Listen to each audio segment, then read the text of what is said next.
On sort tout juste d'une table ronde et on a parlé CO2 biogénique. Le CO2 dont on ne veut plus, c'est celui qui est responsable en grande partie du dérèglement climatique.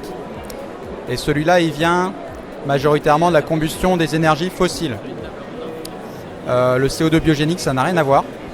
Et c'est possiblement le nouvel or du 21e siècle. En fait, c'est une pierre angulaire de l'économie circulaire. Donc quand on méthanise par exemple les déchets de l'agriculture, on fait du méthane d'un côté et beaucoup de CO2 de l'autre.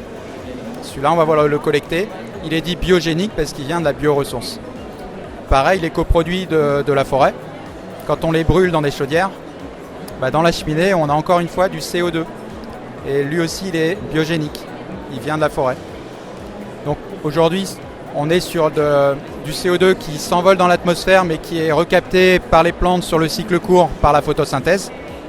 Mais ce sera encore mieux si on pouvait le collecter pour en faire autre chose. Donc après, les usages de ce CO2 biogénique. Alors déjà remplacer les usages actuels dans une boisson très célèbre gazeuse. Le CO2 qui est contenu dans cette boisson, il vient de l'énergie fossile.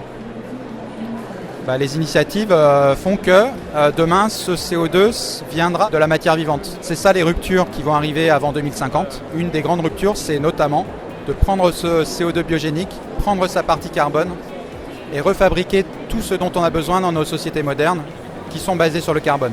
Ce micro, il est fait en partie de carbone qui vient du pétrole.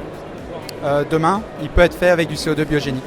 CréoCollect, c'est une start-up créée en 2017.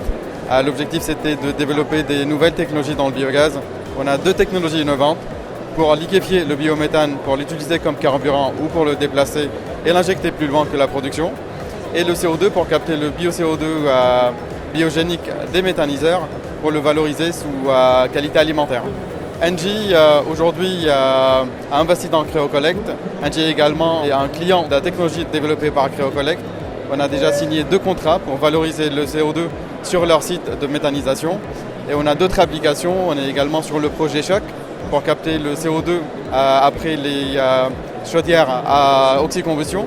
On est également partenaire sur le projet Salamandre pour capter le bio-CO2 et le valoriser après en e-kérosène. Alors Salamandre, c'est un projet innovant et stratégique du groupe Engie qui est basé au Havre, qui est un projet de pyrogazéification et qui vise à produire du biométhane de 2e génération à partir de déchets secs.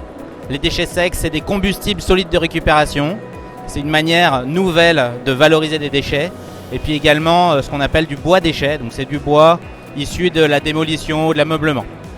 On va valoriser ces déchets sous forme de gaz par des procédés thermochimiques et on va chercher à capturer également le CO2 pour essayer de le valoriser par ailleurs.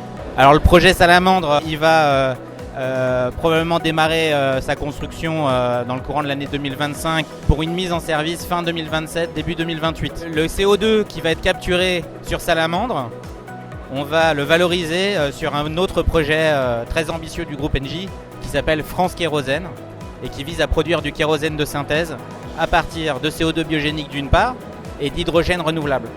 Et donc au Havre, quand ces 2 usines fonctionneront, on aura une grande plateforme qui permet de décarboner les transports lourds. D'abord Salamandre avec du gaz produit pour le transport maritime et notre partenaire CMA-CGM.